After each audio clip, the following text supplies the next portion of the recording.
Hi, my name is Finn and this is Game On's Lesson 11 on economy. To understand what all this means for the global economy, we first need to understand some definitions. What exactly do we mean when we say economy? Economy is a concept found in many places, but the first thing it might make you think of is money. In turn, money might make you think of a range of things. It could be money belonging to people with large amounts of it, or money that matters a great deal to someone because they don't have very much. As we're talking about how climate change relates to the global economy at a very large scale, you might also think of money owned by larger groups. Corporations and governments, the so-called private and public sectors, control huge amounts of money. This could be money for people's wages, or to build roads and bridges. Through taxes, you may pay into a government pension that provides you with income after you retire, and day to day, you and your family likely buy numerous products to use in your life. All these things cost different amounts of money, but of course, money also comes in lots of different types. The currency that economy might make you think of might be the Bulgarian lev, the Czech koruna, Hungarian forint, Romanian leu, or the euro. The United Nations recognizes roughly 180 currencies around the world. If you're a student in China, you would likely think of the yuan. In the United States, the dollar. Yet money, in all its different forms, is only one part of what the economy really is. The economy, or the global economy, as we'll be talking a lot about today, is represented by all the things we just considered. We might say that the economy is the way in which the world is arranged to try and solve the basic economic problem. This is, basically, how are limited resources used to meet an unlimited number of demands? There aren't really an unlimited number of demands, but humans always end up wanting more than they have the resources to make. This creates lots of issues. Central among them are decisions about what to make and how to choose who gets it. Decisions and sacrifices have to be made as a result. We call the situation where demand exceeds supply scarcity. Some of these ideas may seem obvious, but this concept of scarcity is quite recent. The word economy comes from the ancient Greek oikonomia, meaning household management, but the way in which we're using it, the arrangement of resources in national or international production, has its origins in the 18th century. The Scottish philosopher Adam Smith is considered the first modern economist, and his book The Wealth of Nations is a classic text in economic theory. Smith's work had big implications. From small observations about the best way to make metal pins, he helped start the Industrial Revolution and centuries of social change unlike any others in history. This brings us back to today. It's an oversimplification to only think of the Industrial Revolution with numbers, but they do help to explain its impact. Over a 200-year period, the world's gross domestic product, or GDP for short, has increased from around $1 trillion to over $108 trillion. GDP is the combined value of everything made in an economy. 78% of that change has taken place over the last 70 years alone. The world's population has exploded in that time, but GDP per capita, GDP divided by the number of people in an economy, is still 15 times greater than in the early 1800s. As we discussed in earlier lessons, global inequality is extremely high. The climate crisis means that wealthy nations' carelessness is paid for by poorer nations everywhere, even on the other side of the world. This change has also come at the expense of many indigenous and traditional ways of life.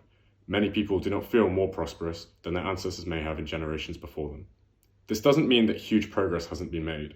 Extreme poverty, the deepest level of deprivation and economic instability, has fallen faster since 1800 than ever before in human history. All of this comes at a cost. This cost is the climate crisis. Let's imagine the climate crisis as a kind of debt.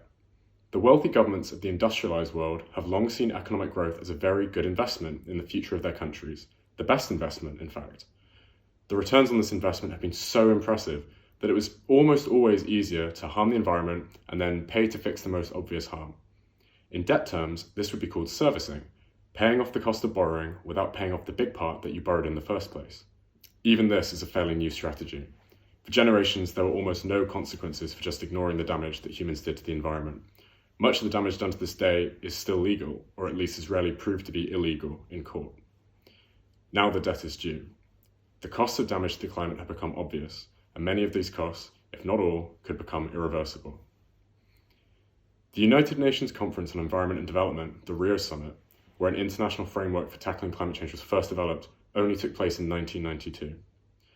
We are already deep in the climate crisis, yet much of the global economy seems to be okay. It certainly hasn't collapsed.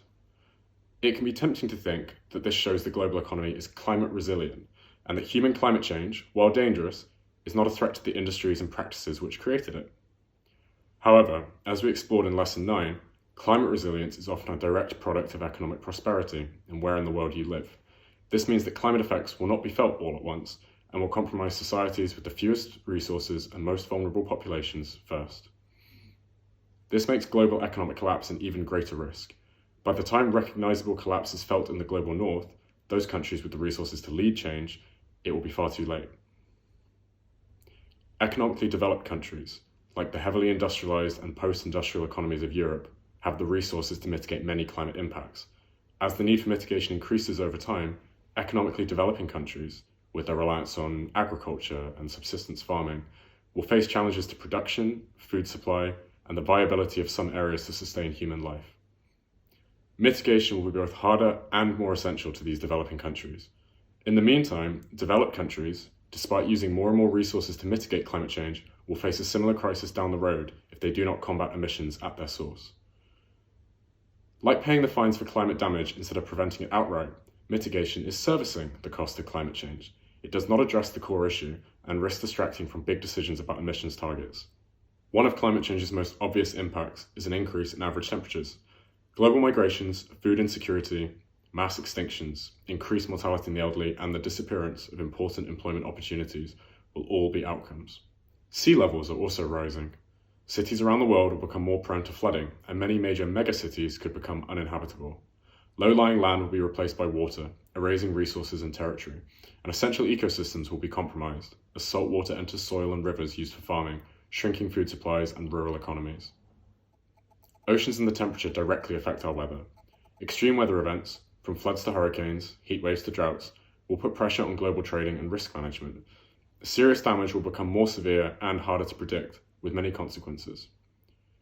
We've discussed the risk of economic collapse and the idea of risk in economic growth.